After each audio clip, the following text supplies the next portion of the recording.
Oh, Steve and Larson! Don't you dare be sour. Clap for yourselves and feel the power. Yes. And all you people out there, you're watching Going In Raw with Steve Larson. Hey, friendo, Steve here. And Larson. And welcome back to Going In Raw, the only pro wrestling podcast you need to be listening to right here at youtube.com/Steve and Larson. Available wherever podcasts can be found. And, of course, taped live at the Twitch at twitch.tv/Steve and Larson. Quick reminder, if you go to patreon.com/Steve and Larson, $5 a month. Number one, helps support Going In Raw. But number two, you get access to the latest episode. Both episodes now, but the latest one especially, of The Numbers Don't Lie.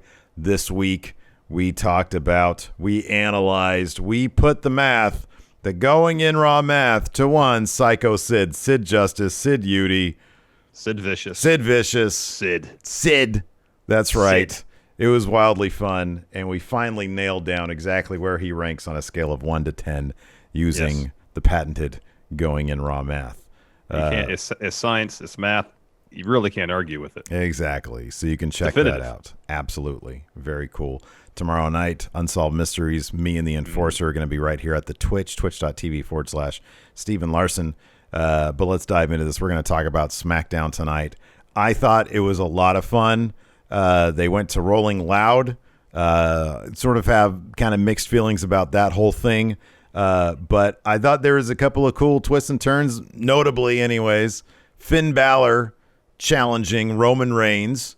So let's talk about that. He had a match with Sami Zayn earlier in the night. Roman Reigns comes out at the end of the night to respond to John Cena's opening intro to SmackDown tonight, and where he denies John Cena the challenge. Enter Finn Balor. How do you see this playing out? I would assume that we're going to get a match between the two of them at some point between now and SummerSlam. They'll have some sort of finish that's either a non-finish, like in the pre-show, I half-jokingly said something along the lines where Finn's on the verge of beating Roman. Maybe Cena comes out to interfere because he wants to be the one that beats Roman. It's not going to happen, I doubt. But some sort of finish that protects Finn, so that after SummerSlam happens, after we get Cena and Roman, then they can go back to that where Finn can go to Roman and says, yeah, he may have beat John Cena. You haven't beaten me yet. Yeah. And then either you can get a match between the two of them where Roman wins maybe with a little help, and then Finn can say, well, maybe it's time to bring out the Demon, and then the Demon will have to do the job to Roman. Yeah, that sounds right. I hope they do. I hope they do sort of protect Finn to that degree. You know, he's just getting back from NXT. They mentioned it. He does seem to have, at least in his actions in the ring, he didn't win with a 1916, but at least with sort of some of his actions, he does seem to be a bit more on the NXT Finn, you know, obviously even aesthetically with the Prince stuff. We got the gun fingers. We got the gun fingers pretty hardcore tonight. Yeah, I do hope that they aim to elevate Finn even more. You know, more along the lines. I mean, if you look at in Roman's wake, there hasn't really been anybody that's really been elevated facing him beyond where they're at, like Cesaro. Cesaro could be the guy to take the IC title off. I would say that Jey Uso was elevated. That's a good example. That is actually a good example. I was thinking of like faces, Cesaro, Kevin Owens. Although, I mean, Jey Uso... I think Kevin Owens was elevated a bit from that feud. Look at where he is now, though. Look at where he is now, though. I know, but he's going to be in a really good story with Baron Corbin. I can't wait for that. I'm really looking forward to that. I'm just saying, you know, guys that... Well, I mean, like Daniel Bryan, for example. I know, granted, now he's with AEW, evidently. But... And he was a pretty big deal before all that. Yeah, I don't know how he can get elevated per se to losing to Roman, you know? Yeah. I don't think it's possible. But yeah, I hope that they. I guess my thing about Finn is that you and I are both big Finn fans, and we want to see him continue to achieve, because nobody's taking that title off Roman. Here's ideally, this is what happens. Finn is elevated by this. He gets a Cena rub of some sort. He gets some sort of Roman rub, but he loses. He doesn't win the title. And then he gets drafted over to Raw where, I think Lashley is a lot more likely to drop that title, than Roman certainly is. Yeah. So, Yep, totally. Let's talk about the Baron Corbin bit because Corbin's fall has been wildly entertaining. Absolutely, yeah. And now it looks like that we got a burgeoning alliance, perhaps, between him and Kevin Owens, where Baron probably smartly sees a lot, in his mind, sees a lot of himself in Kevin Owens, a guy who did a lot of terrible things in the pro wrestling world. And Kevin Owens brought about himself to redeem himself, or at least make efforts to do that, Mm-hmm. And maybe Baron, realizing he's down on his luck, maybe realizing the error of his ways, and sees Kevin Owens and says, hey, you might empathize with my plight. Can you help me? And of course, and Owens says, hey, you've been a jerk to people a really long time. So don't expect a whole lot of sympathy from anybody. And then Baron really appealed to him, and Owens opened up his wallet, gave him a few bucks.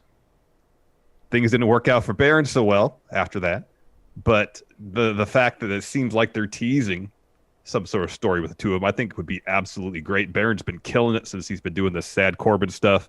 Kevin Owens is always great from a character perspective. This could be tons of fun. I totally agree with you. And I think it's interesting because Kevin Owens especially is the guy that always makes sure when he had his face turn, every opportunity he had, he took to, in his dialogue, say, you know what, I'm trying to turn over a new leaf. I've realized that being a jerk, a heel, wasn't the way to do it, and I've rubbed too many people the wrong ways, and I'm basically trying to make amends for that. So that's why I comport myself in the way I do. And you got to think that's going to be the motivation for him opening his wallet, like you said, like he did tonight. And that's why he's going to try to take Baron Corbin maybe under his wing. Yep. And I'm looking forward to, because I love Kevin Owens. I've always been a fan of Baron Corbin, just not what they've given him. There's been so many. 70% of the time he's been on my TV, I've been like, I really have no desire to see this guy. But it's never been about the performer. It's always been about what they've given him to work with, and it's just always stunk. And so I am excited. This is something I laughed. Number one, when Owen says, is that the same shirt from last week? And he said, no, it's a different shirt. Well, he goes, yeah, no, it's a different shirt. No, it's a different shirt. It's canned spaghetti. Spaghetti, but had to eat it out of a can. God, that killed me. That killed me. He had to ride a bus. Gosh. Do you think they made a mistake putting his interview not in front of fans? I really feel like this is the kind of thing, now obviously not the backstage thing, but that's the kind of thing that you need to have those fans really give it to them for a more effective turn. Maybe, but at the same time, maybe they're doing these backstage to build up to face Baron Corbin, so when he goes back out there, he'll still be a bit of a sad sack, and people might kind of dump on him a little bit because of that. But then once he starts, the babyface tendencies come more to the fore. He's got Kevin Owens with him when he comes out. If they do this might start right, cheering for. If they do this right, they could explode for him.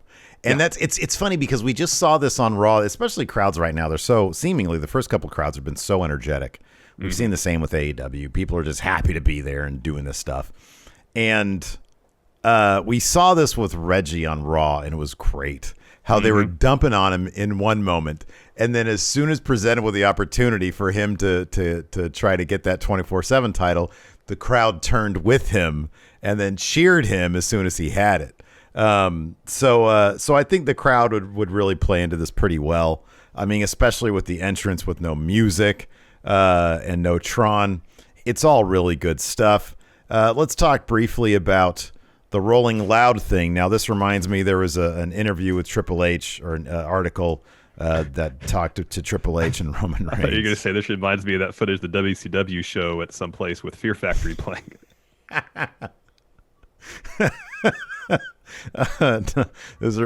Rolling Loud reminded me of Sturgis.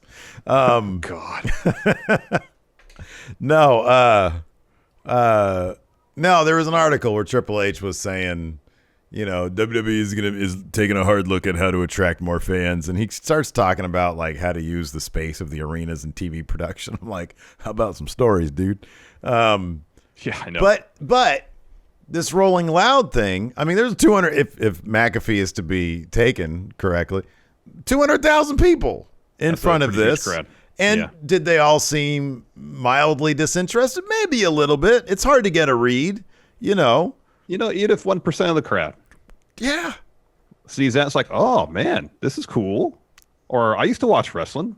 This is what WWE is now. Oh, neat. Yeah, that's something. It's a cool idea. Got Wale out there. Yeah. The setup was great, and like I was expecting, like most wrestling shows at music festivals that I'm aware of happen like out in the crowd in a tent. Mm-hmm. There might be a couple hundred people in there actually watching it. Mm-hmm. No, they set up a ring on the main stage in front of 200,000 people. Yeah, that blew my mind. Yeah, no, I was very impressed, and I felt like intimidated on behalf of like the Street Profits and Bianca going out there, and it's like, oh my God, this is a massive sea of people, and we're like goofy wrestlers. But no, man, I mean, yeah, like you said. If there's people there that are like, oh, I remember I watched wrestling when I was a kid when John Cena was cool, and they're watching this because we're old now, so and they're watching this, even like you said, even if a couple of them are like, oh wow, this is kind of cool. Like it's actually it's like, oh wow, WWE seems kind of plugged in, Exactly. And that's what you want to do as a company. If you can't offer detailed storytelling, then at least offer what your money can get you, Yeah. Yeah, we've said several times that WWE is really not that. The cool factor with the company isn't terribly high. Yeah. You do stuff like this. You reach out to a mainstream audience. You try to capture the cultural zeitgeist to some degree. Mm-hmm. It's going to elevate your cool factor, maybe. Yeah, totally. At the end of the day, though, it all comes down to whether they're telling good stories or not. Yeah, I mean that's what. Look, if those. If like you said, 1% of 2,000 people go home and they turn on SmackDown next week and it's just a bunch of turds, they're going to turn it off. So you got to follow up once you've done something cool like that. Yep. Let's dive into it because it was a pretty fun episode of SmackDown. Cena starts it off. I like this. I noticed even a couple more signs in the crowd than we used to see pre-pandemic. It seemed like some of those might have been planted signs because they were like the ones from 2K where it's like, generic superstar signs. But then I noticed there was a sign for Vic Joseph, a really big sign for Vic Joseph. Oh, wow. I was like, that's rad. Good for you. So Cena comes out. He says, I was so excited at Money in the Bank that I had to crash Raw and answer questions like, how did I get out of that alternate universe of the Firefly Funhouse? So I'm glad that he brought that up. He says, well, I mean, he brought it up, but there's really hasn't been a satisfactory explanation of how he got out of there. I don't know that there would be a satisfactory explanation. I'm happy that he brought it up. He acknowledged that he had to escape it somehow, and he did. So I'm cool with that. Maybe we'll see it in a Boom Studios comic book. Maybe, because I feel like there's a story to be told there. Let's hit up our management, see if they can reach out to Boom Studios. We can write that comic. There we go. We're just going to insert ourselves. They probably have a finely tuned machine over there. Anyways, he says... What, at WWE? No, at Boom Studios. Okay. I was going to say, at WWE, come on. So he says, I came back to challenge Roman for the Universal title. We're a few heartbeats away from Cena Reigns face-to-face. Couldn't think of a better place to do this than Cleveland. He says, big sports news today, and they start booing because the Indians had to change their name to the Guardians, apparently. Or they elected to, rather. It says, I know there has to be probably hundreds of Reigns fans somewhere, but here's the thing. Even they deserve to stand up and be heard. You all deserve to stand up and be heard. No more Thunderdome. No more LED screens. We are live and in your face, and there's noise in the screen. He pumps up the crowd. Yep. And he starts, saying he's trying to get the crowd to be Team Cena. He says, who do you believe in? Team Jorts or Team Cargo Pants? Are you on Team Hustle, Loyalty, Respect, or the team the fans always reject? Team Cena or Team Roman Reigns? Speaking of which, where the hell is he? I think he knows that he can't see me, and after SummerSlam, he'll realize that the champ is here. And then Cena tries to prompt Roman to come out. He's like, come on, Roman, come on. Please, Roman, come out. Please? And so instead, Paul Heyman. Paul Heyman comes out. Ladies and gentlemen. He says Cena has it all wrong. Roman, it's not that Roman can't see Cena. It's that he can't hear him because he's simply not worth listening to. Heyman gives Cena his word that tonight he will get an answer on his challenge when Roman decides it's time to answer his challenge. And he'll show Cena that the tribal chief is here. And then as he makes his way backstage, he sings John Cena's theme. That was hilarious because he did it shockingly well. That was pretty darn good. Well, let's take a quick break here to get a word in from the sponsor of today's show, BetterHelp. Several years ago, while dealing with severe anxiety, I learned the importance of talking to a therapist, but also discovered that it could be extremely difficult to find the right person to talk to. Today, BetterHelp is providing a safe and private online environment where your needs will be assessed and you'll be matched with your own licensed personal therapist. BetterHelp isn't a crisis line, nor is it self-help. It's professional counseling done securely online, all without having to ever sit in another uncomfortable waiting room. BetterHelp is dedicated to facilitating great therapeutic matches. Send your counselor messages at any time or schedule regular weekly phone or video sessions. And they've made it free and easy to change therapists if needed. And you don't have to limit yourself to counselors in your area. BetterHelp services are available worldwide, so you can find the expertise you need regardless of location. We want you to start living a happier life today. As a Going In Raw listener, you'll get 10% off your first month by visiting our sponsor at betterhelp.com/raw. Join over 1 million people who have taken charge of their mental health. Again, that's BetterHelp, HELP.com/raw. Before we get back to the show, let's get a word in from our sponsor, Amazon Music. Since all the friendos out there are listening to this show, it's safe to assume you love listening to podcasts, right? Right? It's a fair assumption, right? Yeah. Yeah. Well, you'll find tons of podcasts, including this one, Going In Raw, on Amazon Music. That's right. Amazon Music has more than 10 million free podcasts to listen to. But that's not all. They also have thousands of music stations and great playlists to stream for free. Yeah, man. And if you're like Larson and love your music on demand and ad-free, you gotta give Amazon Music Unlimited a try. It gives you unlimited access to a lot of songs. And I mean a lot of songs. Like 75 million. Wow. Yeah, as well as podcasts, music videos. Remember music videos, Steve? Loved them. They were great. Great. And so much more. And with Amazon Music Unlimited, you can listen to any song anywhere, whether it be in the car, walking your dog, or doing wind sprints, anywhere, offline, and with unlimited skips. You can listen to podcasts too, like Going In Raw, while pumping iron like I do. I listen to my own show. Our own show out in the garage while I'm lifting weights. Anyways, if you've never tried Amazon Music Unlimited, now's a great time. For a limited time, new customers can try Amazon Music Unlimited free for 30 days. No credit card required. Just go to amazon.com/GIR. That's amazon.com/GIR to try Amazon Music Unlimited free for 30 days. Amazon.com/GIR. Renews automatically. Cancel anytime. Terms apply.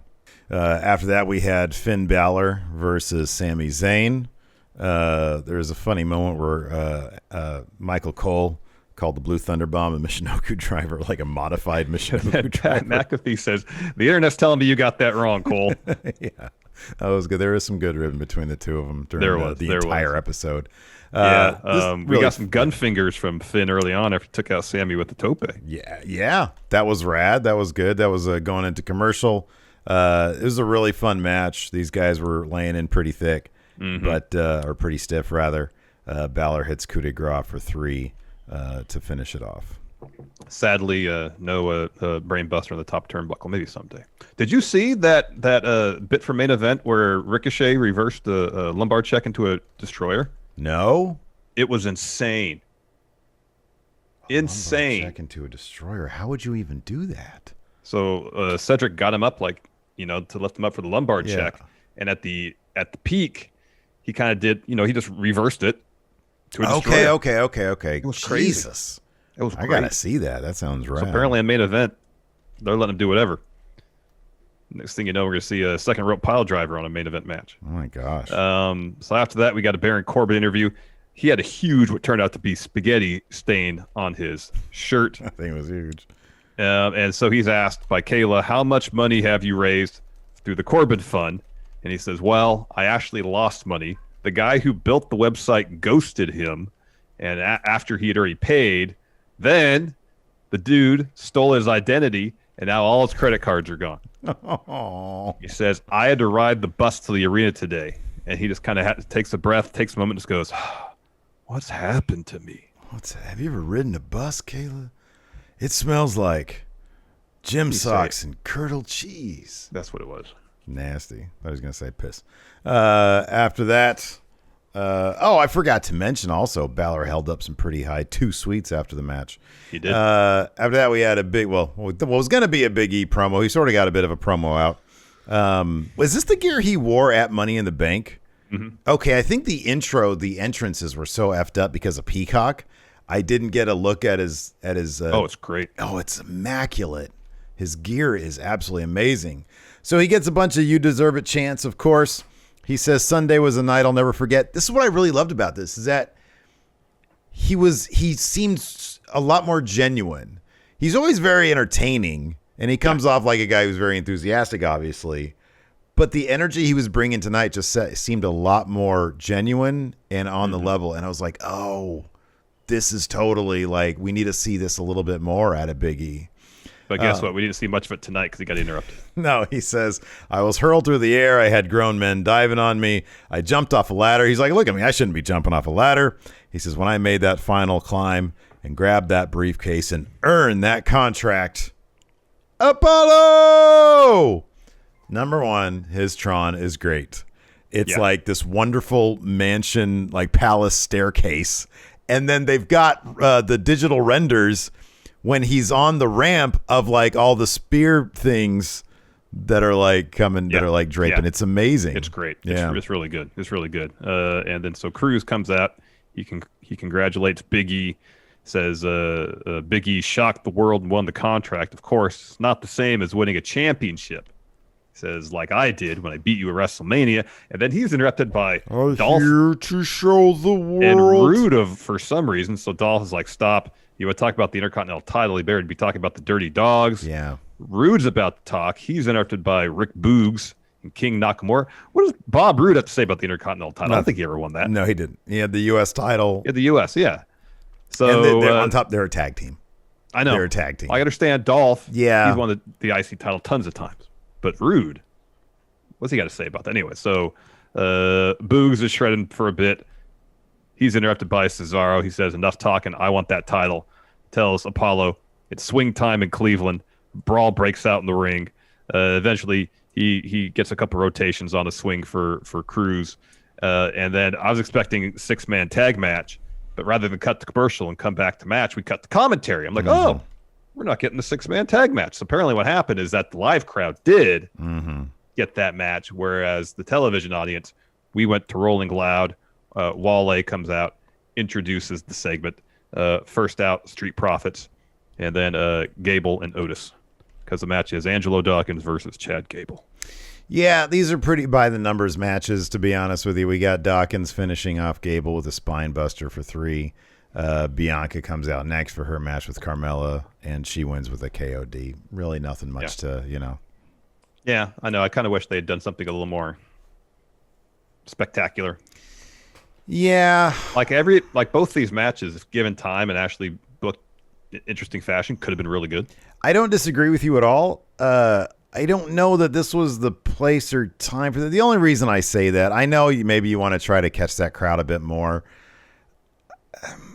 I just kind of think that like the way this was filmed, I'm not sure would have had the dramatic impact. Like if they run it back again, I wouldn't hate it. Like and Bianca versus Carmella, I don't really care about the Alpha Academy stuff. But Bianca versus Carmella, I could use like another match, maybe. If they could go a longer feud with that. But so yeah, I don't know. This next bit was great. So Kevin Owens is trying to help out Shotzi and Tegan Nox fix their tank. He's like, maybe you just do this. And they're like, yeah, we're going to try that. He says, all right, whatever. And he walks off. Mm-hmm. And he walks up to Corbin, standing there. And Corbin apologizes to Kevin Owens for what he said last week. He's like, I didn't mean to make fun of your wardrobe. It's a bad habit I have. Mm-hmm. And then Kevin Owens says, yeah, it's a habit you have of being a jerk to everybody. So don't be surprised when no one feels bad for you. You brought us on yourself.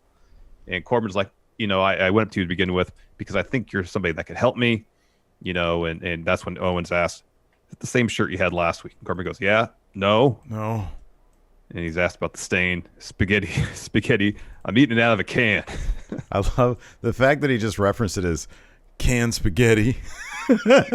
He doesn't even elongate. He says, yeah, canned spaghetti. Oh, so good.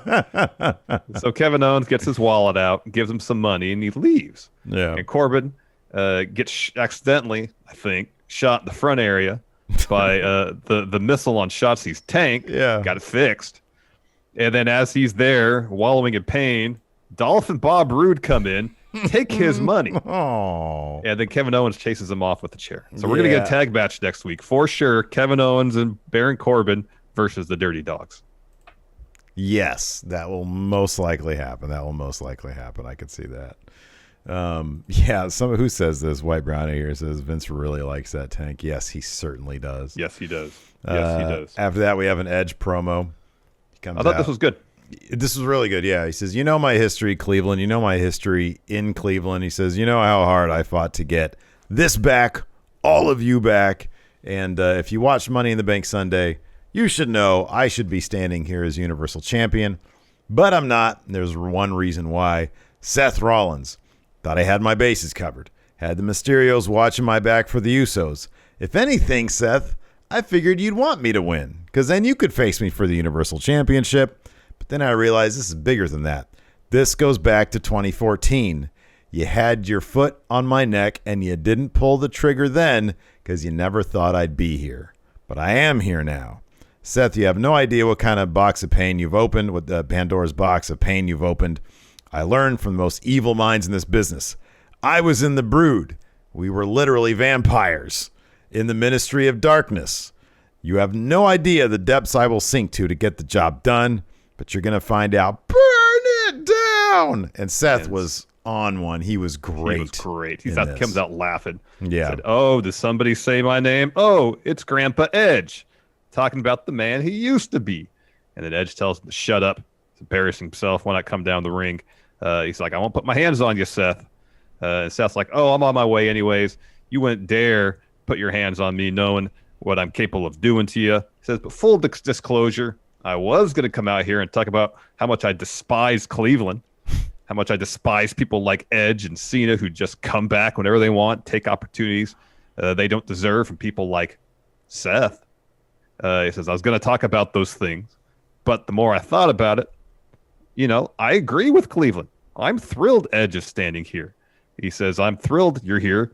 He says, I'm thrilled you can't keep my name out of your mouth because Edge has been such a scumbag to me that nothing would make me happier than to crush his dreams, put an end to his fairy tale. And if, Edge, you keep pushing me, when they talk about the Hall of Fame career you've had, they're not going to talk about Edge. They're going to talk about the man who ended him, Seth frickin' Rollins. Said I had a chance to end you 7 years ago, but I hesitated. And when I get that opportunity again, and when I have my boot on the back of that surgically repaired deck, I will not hesitate to pull the trigger.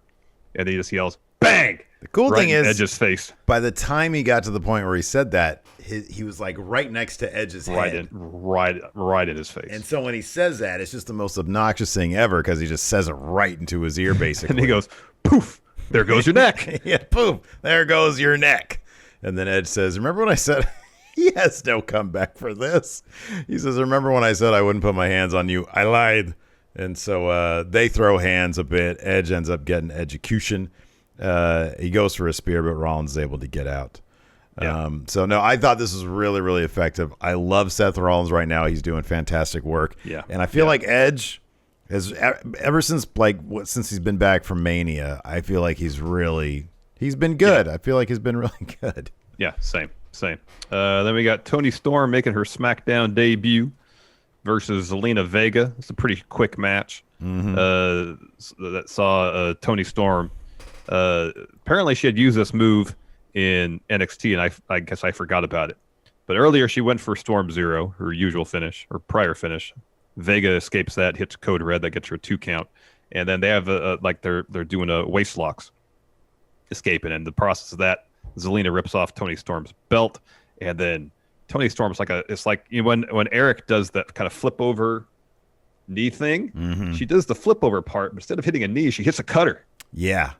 It was crazy. It's go back and watch, because if you just because I thought that I had seen something like this like the last time we saw her wrestle, and I was like, what, because I thought I remember us talking about the name, like it's a nameless move, and then they named it tonight. It was Storm 1.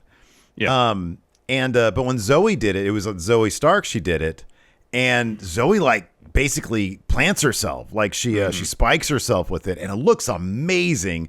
And this is no less amazing. This is just a really creative move right here. It's a really cool move. Yeah. I'll see if they have it on this clip here. It's probably it's because it's the first thing that popped up. It was just the NXT thing, but no, it looked great. I thought it was a good. They'll probably. Oh yeah. Oh okay. Yeah. It looked more like a DDT when she did it with Zoe Stark. Yeah. They'll probably run this back because of the belt thing. It wouldn't surprise me if we saw this again. Guess so, yeah. Just because they like rematches. So look, I don't really mind a rematch as long as you motivate it. So yeah, I thought that Toni looked great here. Hopefully it doesn't take them too long to actually put her in like a story, and hopefully it won't be too long after that until we get her as a heel, which is my favorite Toni story. Same. Agreed. If you let her do the stuff she was doing in Japan, then she'll be perfect. She'll be great. Oh yeah. We had a match between Jimmy Uso and Dominik Mysterio, which they tried. The finish got a little wonky. I think it was supposed to be like Jimmy was supposed to go in for a Samoan drop, and then Dom was supposed to reverse that into a roll up, which would eventually lead to the finish we got. It just took him a couple times to get there. It felt like. Yeah. But essentially, what we got was a repeat of the finish we got at Money in the Bank, where Jimmy rolls up Dom, and Jay comes in and pushes his feet against Jimmy to make sure he has all the leverage so Dom can't kick out. And as soon as that match is over, Roman makes his way to the ring. Yeah, it seemed like they were, I don't know if they already knew they were like a little short on time, because that Finn stuff happened it was like 3 minutes till the hour. Yeah. So Roman comes out, and I love that he's going to do this in every town. Cleveland, acknowledge me. The best part, he did this. Everybody at home. Yeah, he gets into the camera. You there, sitting at home, like me? Acknowledge me. He says, you might as well. Everybody's acknowledging me. John Cena's acknowledged me at Money in the Bank, on Raw, tonight. And Paul, to be honest, I've wanted to acknowledge John. Hollywood fooled me. They put a new paint job on John. I thought we'd get something new. But when he came out at Money in the Bank, he put on a nostalgia act. Same music, same entrance, same outfit, same promo, same insults. If I wanted that, I would have searched John Cena 2009. It's like missionary position every single night. And he leaned into that statement, and the crowd gasped and died. Yeah, that started laughing too. Awesome. That was a great line, and that dude, he is going to be that the Roman Reigns experiment will be a wild success. He is going to be so over when he finally goes face, and it's going to be great. And he said, I know. And the tribal chief, we're not interested in that. So confirmed, he's not in a missionary position. We discussed this endlessly during our pre-show, and we came to the conclusion that Roman Reigns' favorite position is some variation on stacking him and pinning him, Larson, and of course, smashing him. So he says, we're not interested in that. We don't get motivated by that or inspired by that. So you're right. I don't see you. I have no desire to see you. I don't need to see you. And guess where we're not going to see you? In the main event at SummerSlam. Because my answer to your challenge is no. So Finn comes out. Yeah, Finn comes down. And Roman says to Heyman, tell him, says, are you out here to my advocate saying, are you out here to do what Cena does and acknowledge me? And Finn says, no, I'm not here to acknowledge you. But if you're not interested in Cena's challenge, maybe you'll be interested in mine. And Roman laughs him off. He starts laughing. And then the crowd starts giving him a Roman scared chant. And he plays with the crowd. He goes over there and he's like, you think I'm scared of him? You think I'm scared of him?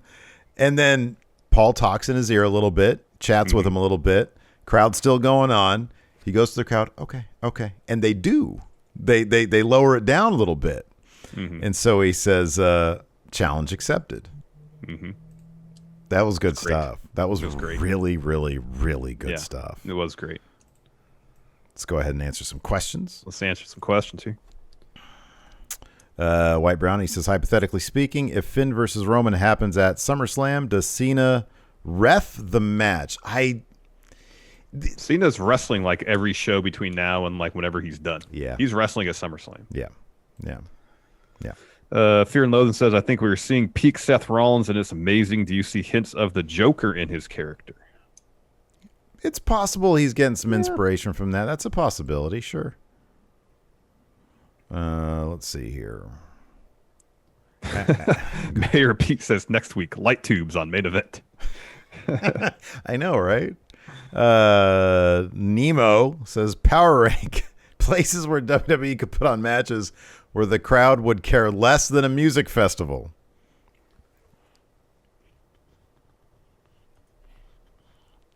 I don't know if there's like, I don't know.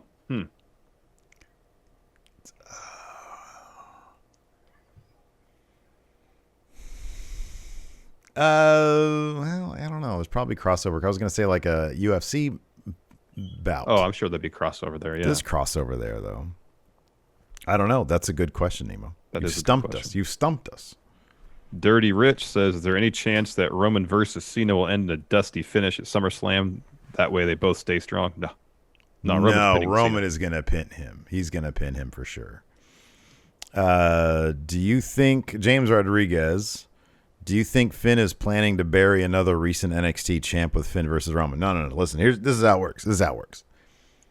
If Cross would have come out, number one, I texted this to you and we didn't mention it, but I kind of feel like instead of Finn coming out last week and instead of having him have that match with Sami this week, do none of that and have him come out. The first time you see him back on main roster would have been tonight challenging Roman. That'd have been good. If Cross had the same call-up that Finn's recall-up has had, comes out, checks Sami Zayn this week, beats him pretty easily, and then challenges Roman, we would be talking about how much Vince McMahon loves NXT. Loves Karrion Kross. We all know that Karrion Kross would lose that, but oh my God, that's a pretty big deal.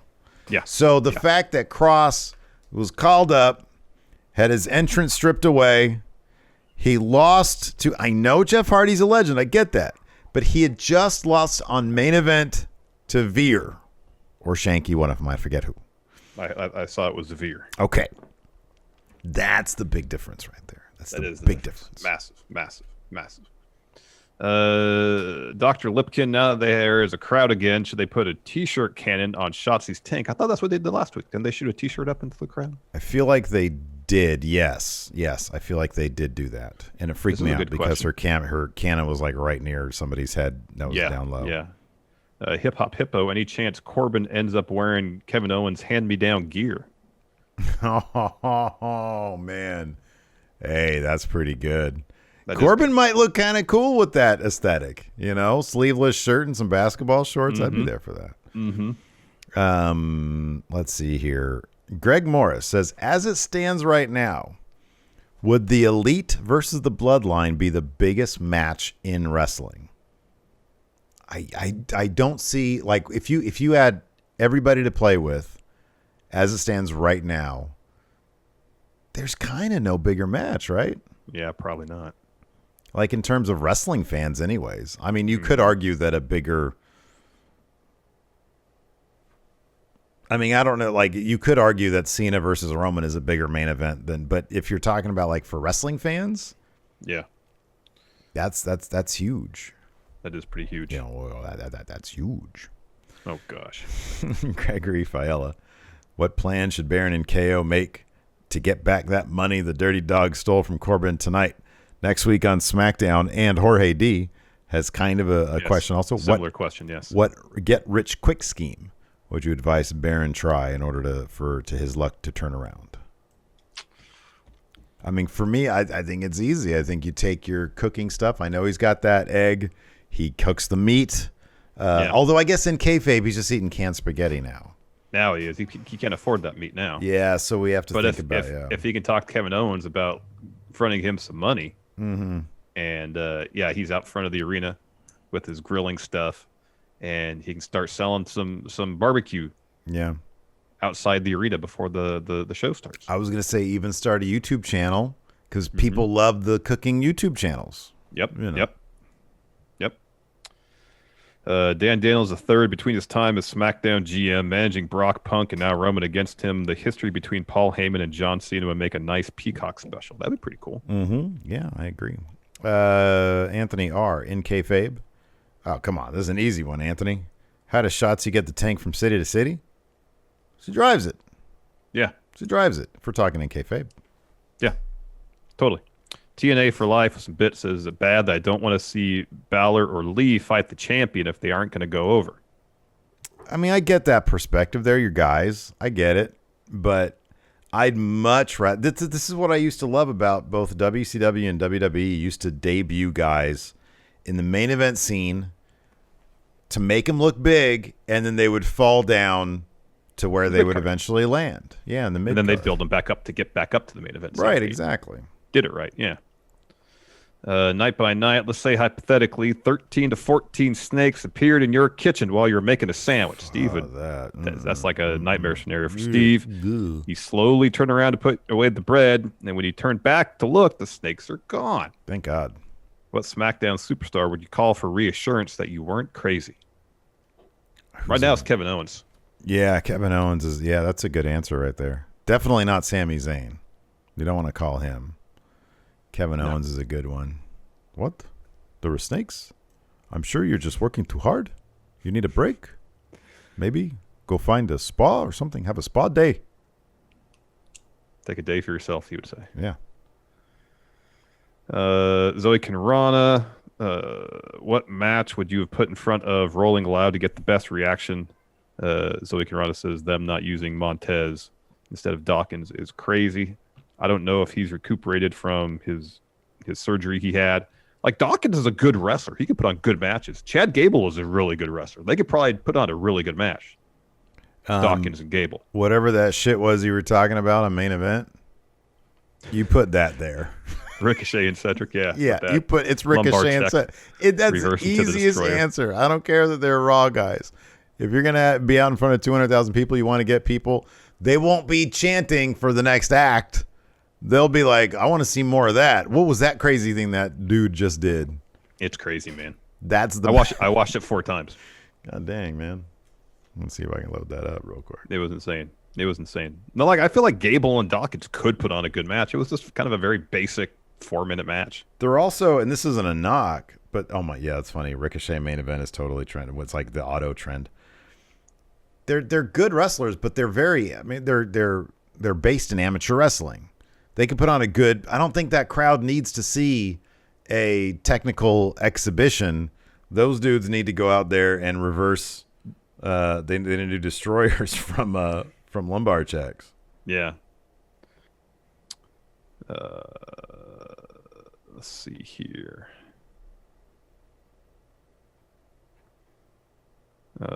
Dylan, did either of you check out the Olympics opening ceremonies? No. Did not. No.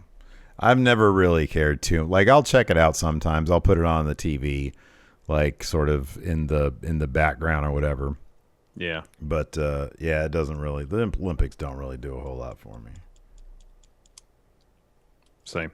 You watching it? I'm trying to. Oh, I think somebody said they sent it to me. Yeah. But somebody sent it to me. Yes. Okay, I don't see it anywhere. Oh, wait a second.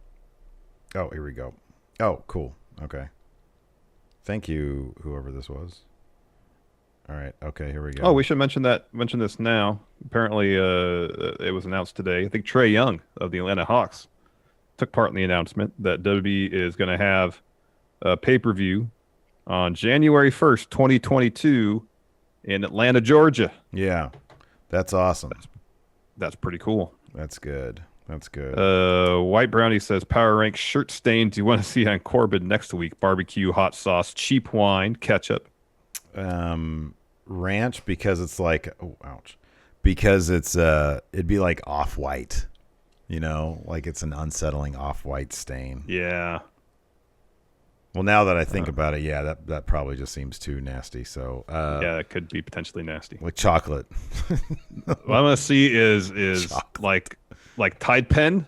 Like he tried to get it out, the stain out, but he put too much Tide Pen on there, so it doesn't end up looking blue. Right. Yeah. RTG, I know you aren't figure guys, but a lot of good wrestling figures revealed today, including 2005 Dominik and everyone's favorite WCW wrestler Zodiac.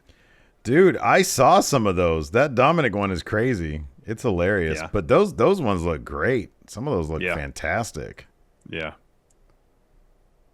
Yeah. Are you still trying to find the spot? Yeah, I got it. It's right here. Hold on.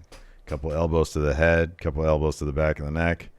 I see he's in position, though. Come on. He's got him in position. Nope, he said get back here. He puts him up. And, oh, my God! What the heck was that? Oh, rewind it. Get back over here. Get him up, and That's so good. Dude, I'm telling you, do that in front of 200,000 people, you will have 200,000 more fans at that point. Jorge D says, with how well Toni, Tegan, and Shotzi have been called up so far, I really think Vince Triple H are having buyer's remorse with Cross. Heck, they even used the NXT announcer for Rolling Loud tonight. So Vince does like NXT. What kind of lie did Cross put on his resume to trick WWE into hiring him? Or was it to just get Scarlett? Scarlett signed first. Oh, was that true? First. Really? Yeah, she signed first. She was there for a little bit before Cross signed. I think I remember that. Yeah. Yeah, man. He lied on his CV. He lied on his resume. Rolled up in there, said, yeah, I was Ring of Honor champion in 2005. I honestly think that they probably understand, that was right when they were like, oh, man, we got to make sure that AEW doesn't get the next huge star. And they signed this dude. And all he ever really did was like bodyguard and Impact. And then, he spent some time on the indies. And he was, he was at AAA. He had some matches at AAA. Yeah, he was there that was because of the Impact stuff, though, I think. Yeah, but he actually wrestled in matches. It wasn't just doing bodyguard stuff. He was there when Aerostar took that nasty spill off the top of the lighting truck. I know. He's got a great look. He's not a terror. I mean, he's not like, I don't know. Yeah, dude. Lied on his resume. Said he was a Ring of Honor star. Carlos Diaz says, Edge keeps wearing the Iconoclast shirt, although he didn't beat Roman. If you were assigned with coming up with new merch for Edge, what's the one phrase / word that actually makes sense to go on his shirt? It would just be like a screenshot of that scene in Game of Thrones when What's-Her-Face is walking down the Walk of Shame and everybody's saying, shame, shame. Yeah. It'd be that. Yeah. It'd be like little yellow letters, shame, shame, shame. It'd be that. What does that do with Edge, though? Because he should be shamed to show his face again. Because he got stacked. Yeah. Come on. Okay. I thought you were going to put them together there. Well, I mean, unless you put like his head on her body or something, I don't get like... No, I think people understand the connection. I mean, maybe not you, but everybody else would. No, I think it's a little loose. Loser. So he can run and says, loser. Loser. Dylan with some bits says, push, keep, or bury these three names: Okada, Tanahashi, Naito. Sorry, I'm looking at some of these here. Okada, Naito, Tanahashi, is that what it was? Yeah, you always push Okada. You always push Okada. I guess you keep Naito, and I guess at this point, I mean, Tanahashi can still deliver in the ring. He's old. But he's on probably the tail end of his career. This is good. Use him to put other guys over. Yeah, that makes sense. Twinewinder says Edge's shirt should have a stack of pancakes on it, but instead of pancakes, it's like a bunch of him. They're all stacked on each other. And even that's confusing. They're like, wait a second. Were you cloned and stacked? Yo, long heavy Edge's shirt should say top of the pile. That's good. That's good. Let's see here. Mike RTC says, if WWE asked you to write the rest of Corbett's current story, where does he bottom out?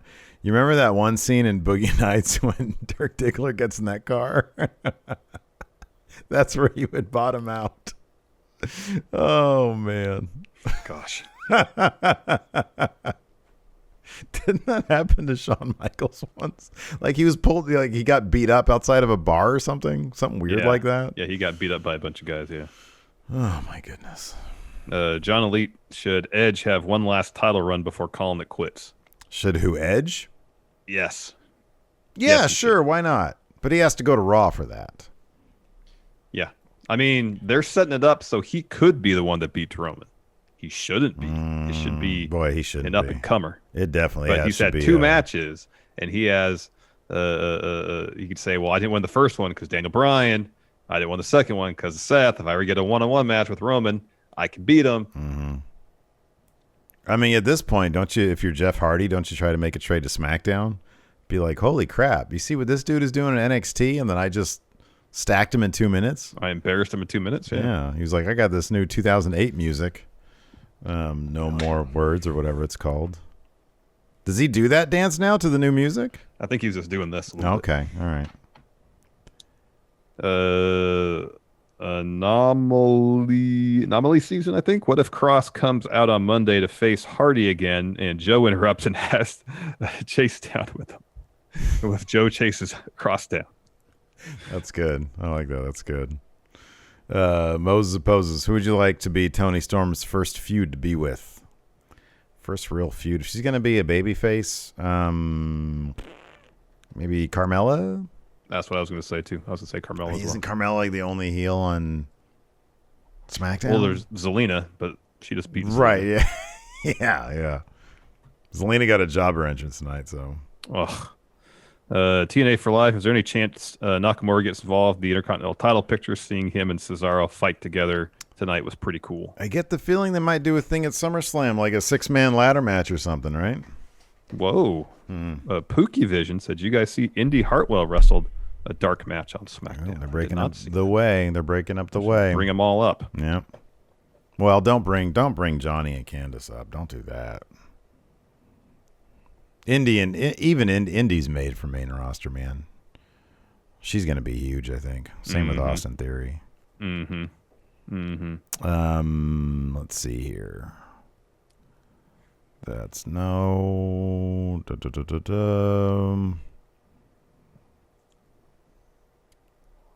All right, Sleazy Mo. We'll end on this one. No, we're not going to do this one. We'll do this one in the post show. All right. Wayne Scott. I think we have ads in this one, don't we? Yeah. Dylan says Sasha's on the SummerSlam poster, so could she come back soon? Yeah, she'll probably face Bianca. Yeah, she'll be there at SummerSlam for sure. Absolutely. Yeah, she'll be there. All right, one more question here.